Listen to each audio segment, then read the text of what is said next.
and Craig Smoak.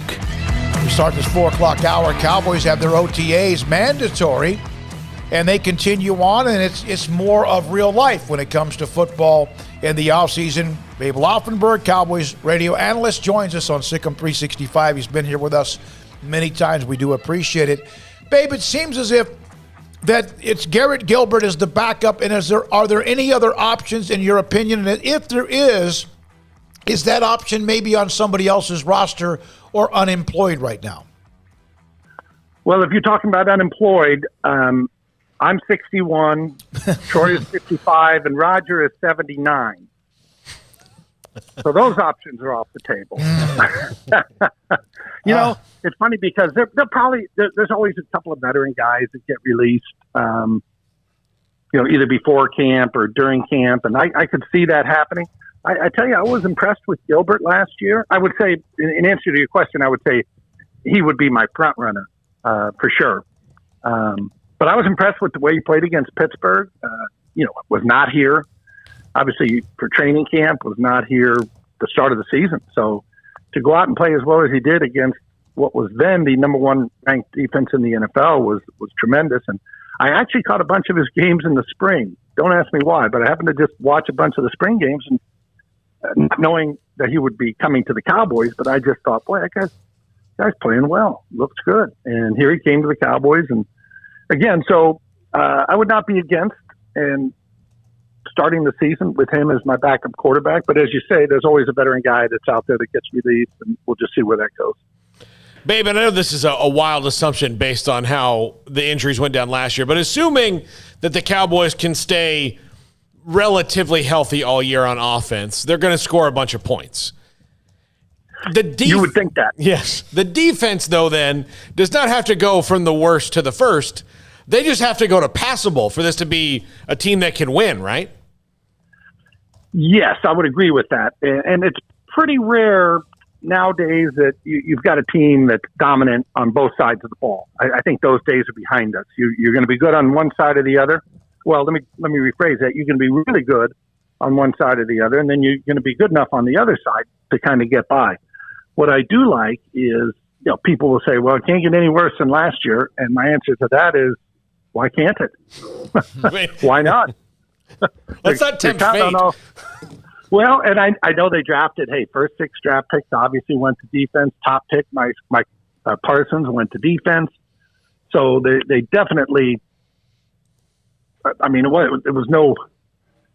was pretty obvious they needed to improve the defense and improve it in a big way. But just because they drafted them, I always say there's 2 parts to the draft, right? You say you got to draft the people you want, which we assume everybody does, and then you got to hope they turn out to be the players you thought they were when you drafted them. And as we well know, half of these guys are the first 6 are not going to be players. You just got, if you can get 4 of them to be players, that's great. If you can get a stud out of one of them, that's great. But it's funny, getting back to why can't it get worse? The pastor at my church, it was on Zoom because it was December of last year, and obviously nobody was getting together for service. But he said, again, this was December last year, he said, hey, everybody is just looking forward to 2021. Man, can't wait to get 2020 behind us. And there's a lot of truth to that, right? But he said, just because it's 2021 doesn't mean your problems disappear. And that's the way I look at the defense, right? It's like, well, it's not 2020, can't be any worse. And you say, well, why can't it?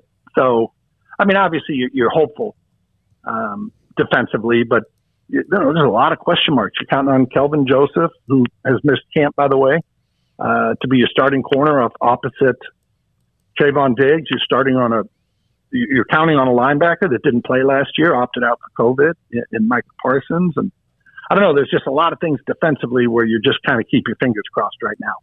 Babe, what are your early takeaways, impressions, or just thoughts on Micah Parsons? I know that, obviously the real action's yet to take place, but right. It seems he's been earning rave reviews so far and making a difference in the best way that he can. So what are your thoughts on the first-round pick?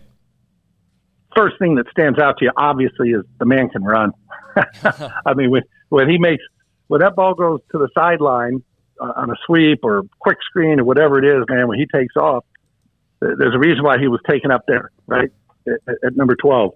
But again, like you say, the whole thing to linebackers, can you get guys to the ground? It's like running backs. I remember Emmitt Smith came in, and I was on the team at the time, and it was my 8th year in the league.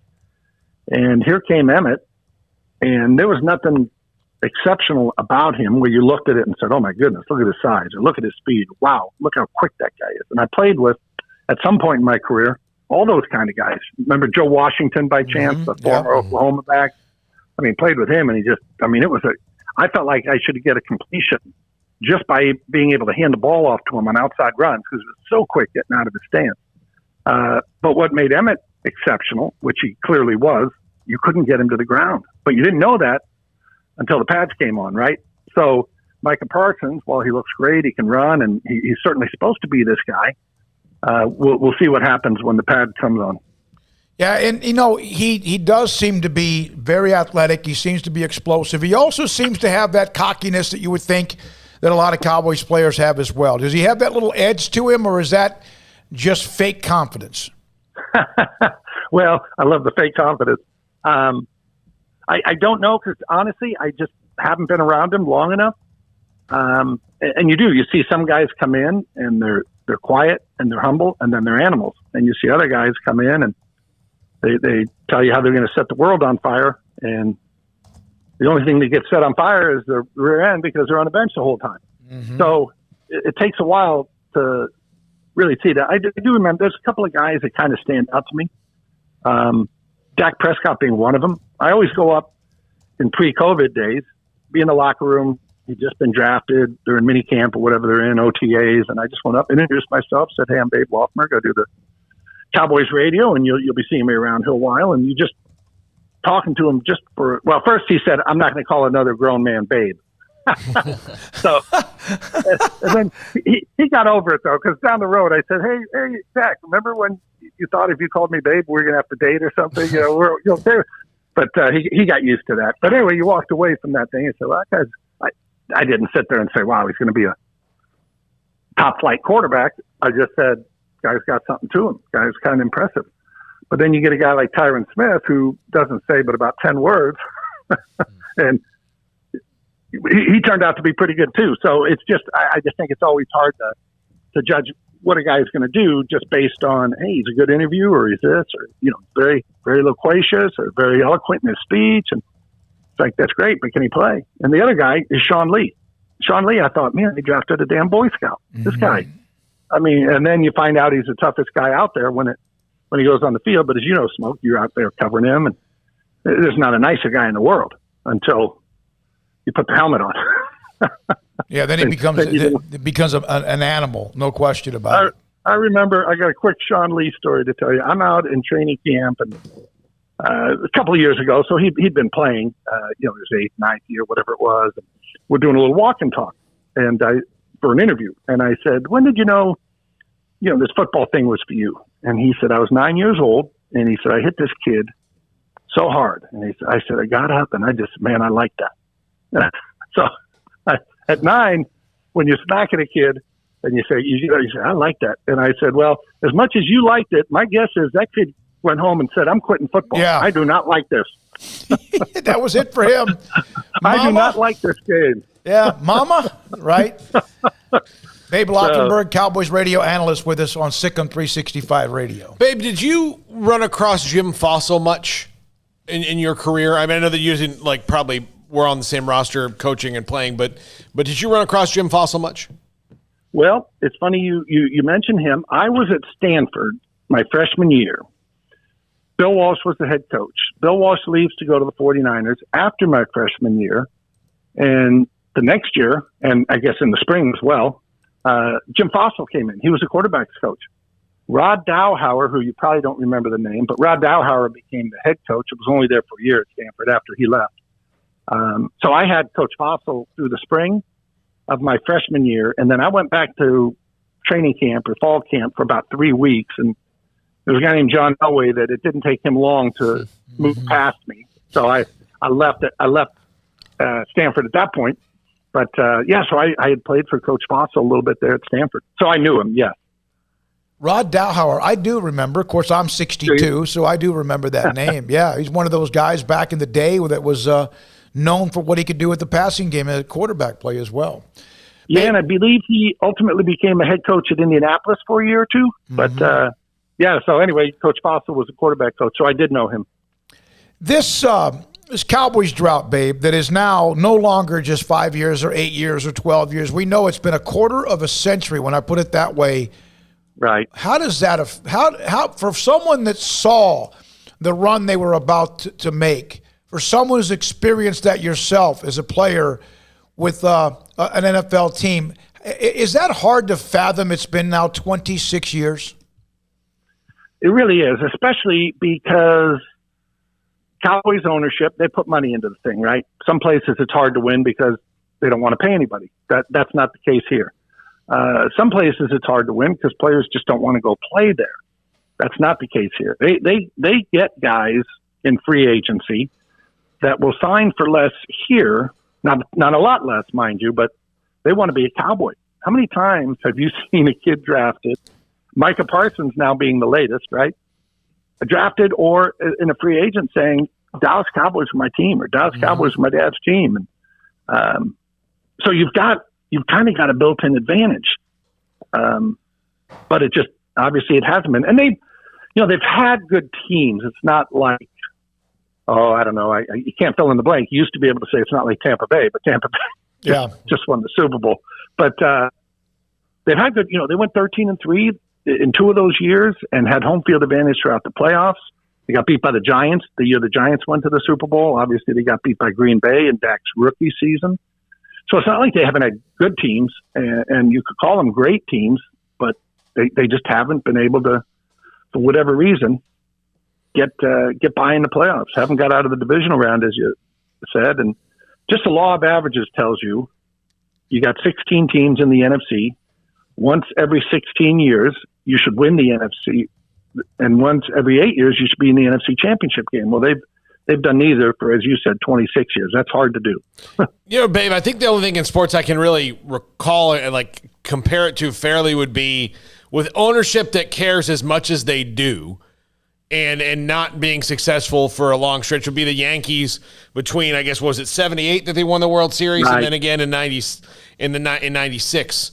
So, or not, whatever that was, 95, 96. Right. So you have ownership that cares, and sometimes the caring is maybe not channeled in the right direction, but you cannot say Jerry Jones doesn't care. All he wants to do is win. He just hasn't found the formula yet. And it's hard to figure how he hasn't yet. Yeah. And it would be interesting if you sat in internal meetings. I mean, if I were there, I would say, hey, let's look at this. Okay. You can dismiss a year, right? Any particular year. Take last year. Hey, new head coach. We had COVID, all these injuries, understand all that. But for 25 years, there has to be some common thread running through things that hasn't allowed you to do what you've wanted to do. I don't know what that thread is, but I'd pay good money to have somebody come in and say, hey, analyze everything we're doing here and tell us where we're going wrong. Have you ever been told anything you've said on a radio broadcast with the Cowboys that you shouldn't say? No, and I've always said. Now we've had a couple instances where they did not want us to bring up certain things, and I understand that. And I've always said it's not talk radio. It's not my job broadcasting the game, to get personal or to say, oh, that's the worst throw I've ever seen in the history of the NFL. That's just not my thing. But I always say we have not been told, hey, don't talk bad, make it sound better. I know the defense isn't playing great, make it sound a little better. Never been told that. Now, I always say there's 2 things can come into play. Either A, they understand you're just being honest and you're going to do the football game, or B, they just don't listen. Yeah. So on the one hand, you say, hey, they're great. They've never said anything to me. And on the other, it's like, oh, because they've never heard you. So I guess every once in a while it would be good if somebody came up and said, hey, they heard you say this, and they don't want. Oh, great, they're listening. No, it's like how when I worked at the television station there, Paul and Smoak for CBS 11 here, we'd get a new news director every 3-4 years. New general manager, new news director would come in with new ideas and all this. And on the one hand, we used to always bang the drum to be recognized and get more time and all that, because you always it's like news and weather, and then you guys are doing that little sports thing for 3 minutes. Right? Important to us, not as important to them. But the beauty of that was when we got a new news director and they wanted to shake things up, the sports was never touched. They just, whatever you guys are doing, just keep doing it. Yeah. So at times it's good to be put in the corner and just, whatever you guys just sit over there and do your thing. Just fill those 3 minutes. Babe Laufenberg, SicEm365 Radio with us.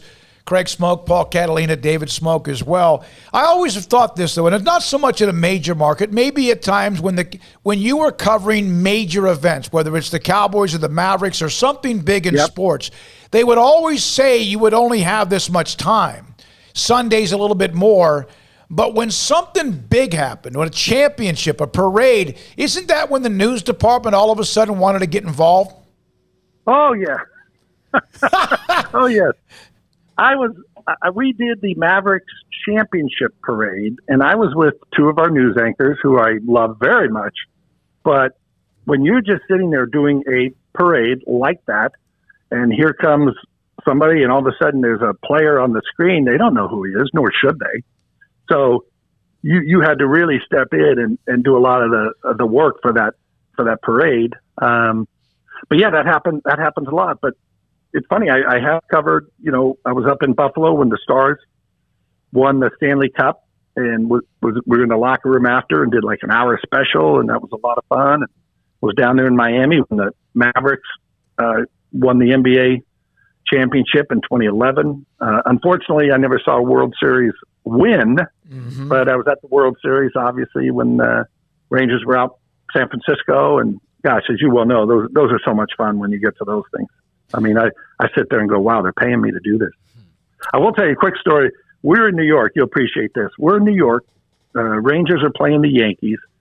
Gosh, right around 99, I think. Right when the Rangers couldn't even score a run against the Yankees. But we get up there and we do a live shot, right? We're doing our 6 o'clock news from the field at Yankee Stadium, the old Yankee Stadium. And I'm like, wow, this is really special. And the next day we were doing the live shot from outside of Yankee Stadium because it's a union town. And there was a guy over there. We had to pay one guy $1,000 to take the cable from the camera to the box where they plugged it in.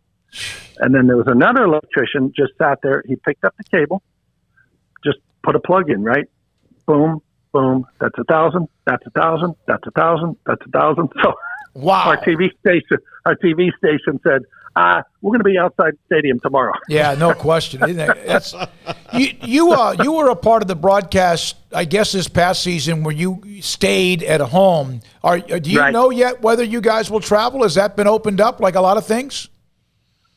We do not know. I could kind of see it going either way. We've always traveled with the team on the charter. Mm-hmm. So do we travel on the charter? I'm not sure. I'm vaccinated. Brad is. Christy is. We've all been vaccinated. I don't know what the league protocol is going to be. I don't know what the Cowboys protocol.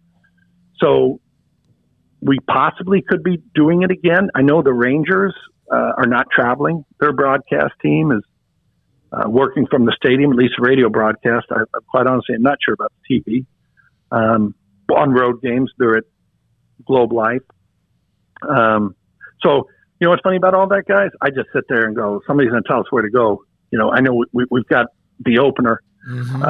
Again, well, really the opener is against Pittsburgh in the preseason, obviously, the Hall of Fame game.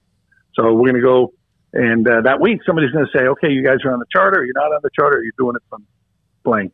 Yeah. Well, at least maybe, I mean, you did seem to enjoy not having to wear the suit every week when just you and Brad and Ted and, we're there, just there. Well, I remember I believe it was the second game of the year against the Rams. They played out there Sunday night, and we finished the game here at like 11 o'clock. Ordinarily, you'd be getting back at 3 in the morning. You're going to bed at 5. Blah blah blah. wow. 30 minutes later, I'm in my bed. And that was different. Hey, what was the parking? What was the parking situation like? Did you just get to like pull right up to by the door? Oh, I felt like I owned the damn keys. Yeah. Nope. Pulled right up underneath, got out. The other funny thing was, though, that Rams game, which, again, I believe that was the second game of the year. I believe they opened at home, if I'm not mistaken. I should know this. But anyway, that was a night game. So when we came into the stadium, and we still got there about 2 hours before.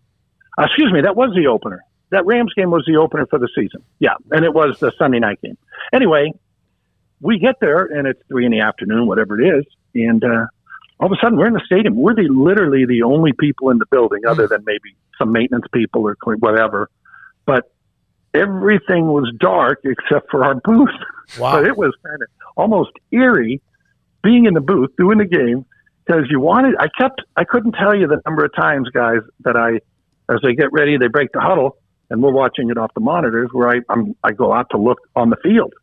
And of course, there's nothing out there, but it's the first time you've ever not been at the game doing the game. And I'd sit there, look at the field, I said, oh, wait a minute, nothing's going on down there.